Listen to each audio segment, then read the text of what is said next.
A hacker didn't need a bomb. They didn't need a weapon. All it took was access to the right computer system, and fuel started disappearing from gas stations. In 2021, Colonial Pipeline was one of the most important fuel pipelines in the United States. It carried gasoline, diesel, and jet fuel across a huge part of the East Coast. Most people never thought about it, but their cars, airports, delivery trucks, and gas stations depended on that pipeline working every single day. Then a super criminal group called DarkSide broke into Colonial Pipeline's system and launched a ransomware attack. Important data was locked, and the company feared the attack could spread further. So Colonial made a big decision. They shut down pipeline operations to protect the system. But that shutdown quickly became a public crisis. Gas stations started running low. People rushed to buy fuel. Prices rose in some areas, and the government had to step in to help manage the shortage. Colonial Pipeline eventually paid a ransom to try to recover its data, and after several days, fuel began flowing again. Later, U.S. investigators recovered part of the ransom payment, but the message was already clear. Cybercrime was no longer just about stolen emails or hidden files. It could affect fuel, transport, businesses, and everyday life. After the Colonial Pipeline attack, governments and companies began taking cybersecurity for critical infrastructure more seriously. Because in today's world, protecting a computer system can also mean protecting roads, airports, homes, and entire communities. For more unbelievable real-life heists and mysteries, it started as a small experiment. No stolen money, no destroyed files, no warning. Just one piece of code released into the early internet, and within hours, computers across the network began to slow down. In 1988, the internet was nothing like the internet we know today. It was smaller, quieter, and mostly used by universities, researchers, and government-linked systems. Then a Cornell graduate student named Robert Tappan Morris released a computer worm from MIT's network.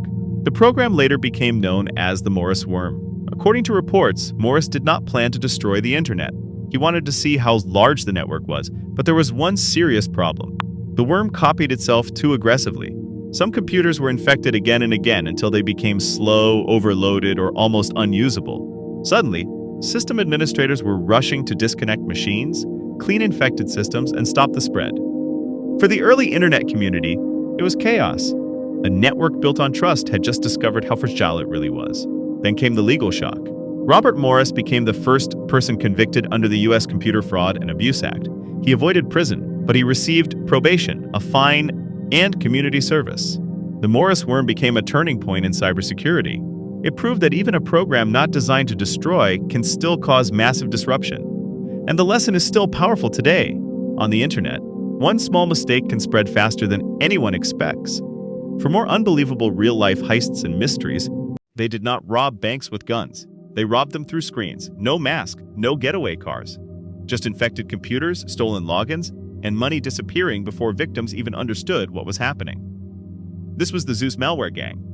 Zeus was a banking Trojan, a type of malicious software used to steal financial information from infected computers. In the late 2000s, it became one of the most feared cybercrime tools in the world because it targeted something millions of people trusted every day: online banking. To victims, nothing looked strange at first. They opened emails, used their laptops, logged into their bank accounts. But behind the screen, criminals were stealing sensitive information and using networks of accomplices to move money away from victims and businesses. The damage became massive. Authorities said crime rings using Zeus stole tens of millions of dollars, and in 2010, more than 100 people were arrested across the United States, the United Kingdom, and other countries. But Zeus did not die there. A powerful version called Game Over Zeus spread even further, turning infected computers into part of a dangerous global network. Then, in 2014, law enforcement struck back. The FBI and international partners disrupted Game Over Zeus and charged alleged administrator Evgeny Bogachev. The Zeus malware story became a warning about the new face of crime, because the thief does not always kick down the door. Sometimes, it waits quietly inside your screen, and by the time you notice, the money is already gone.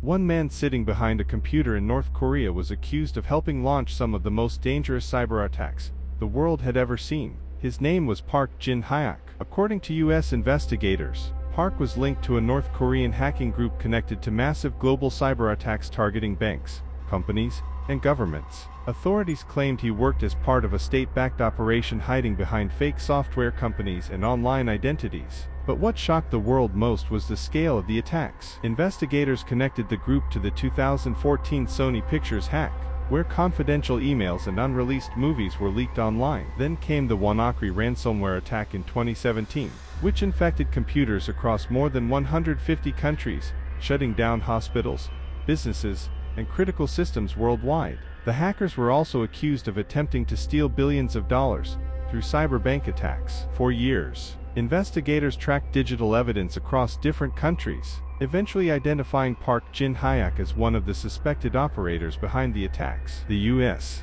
government later charged him with multiple cybercrime offenses, but despite the global investigation, North Korea denied the accusations, and Park was never arrested by American authorities. Today, his name remains connected to one of the most infamous cybercrime operations in modern history, showing how a keyboard and internet connection can cause damage across the entire world.